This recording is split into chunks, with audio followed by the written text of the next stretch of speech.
प्रधानमंत्री मोदी ने 15 अगस्त को लाल किले की प्राचीर से देश के लोगों को एक देश एक चुनाव पर अपनी सोच साझा की थी। उन्होंने कहा था कि बार बार चुनाव होने से देश की प्रगति में रुकावट आ रही है। इसके अलावा इलेक्शन कमीशन, विधि आयोग और संसदीय स्थायी समिति की रिपोर्ट में कई बार एक देश एक चुनाव के पक्ष में बात कही जा चुकी है। नमस्कार दोस्तों, स्वागत है आपका ढेर टीवी में। आज हम बात करेंगे एक बड़े बेहद और चर्चित मुद्दे की, जो है एक देश एक चुनाव। ये मुद्दा पिछले कई सालों से चर्चा में है और अब मौजूदा केंद्र सरकार इसे लेकर गंभीर नजर आ रही है। बताया जा रहा है कि इसको लेकर बिल लाया जा सकता है और अगर ये पास हो गया तो 2029 में लोकसभा और राज्यों के विधानसभा चुनाव एक साथ हो सकते हैं। एक देश एक चुनाव क्या है, इसके फायदे नुकसान क्या क्या हैं, ये सब आपने कई जगह पढ़ा होगा और इस बारे में हमने पहले कई वीडियोस बनाए हैं, जिसका लिंक डिस्क्रिप्शन बॉक्स में दे दिया जाएगा।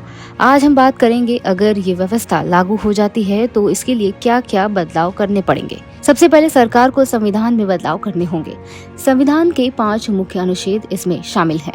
अनुच्छेद 83 के मुताबिक लोकसभा का कार्यकाल 5 साल तक रहेगा। अनुच्छेद 83 क्लॉज 2 में प्रावधान है कि इस कार्यकाल को एक बार में सिर्फ 1 साल के लिए बढ़ाया जा सकता है। 85 के मुताबिक राष्ट्रपति को समय से पहले लोकसभा भंग करने का अधिकार दिया गया है। अनुच्छेद 172 के मुताबिक विधानसभा का कार्यकाल 5 साल तक तय किया गया है। हालांकि अनुच्छेद 83 क्लॉज 2 के तहत विधानसभा का कार्यकाल भी 1 साल के लिए बढ़ाया जा सकता है। अनुच्छेद 174 के मुताबिक जिस तरह से राष्ट्रपति के पास लोकसभा भंग करने का अधिकार है, उसी तरह से अनुच्छेद 174 में राज्यपाल को विधानसभा भंग करने का अधिकार दिया गया है। अनुच्छेद 356 के मुताबिक ये किसी राज्य में राष्ट्रपति शासन लगाने का प्रावधान करता है। राज्यपाल की सिफारिश पर किसी राज्य में राष्ट्रपति शासन लागू किया जा सकता है। इतना ही नहीं, संविधान संशोधन की ये प्रक्रिया थोड़ी जटिल होगी।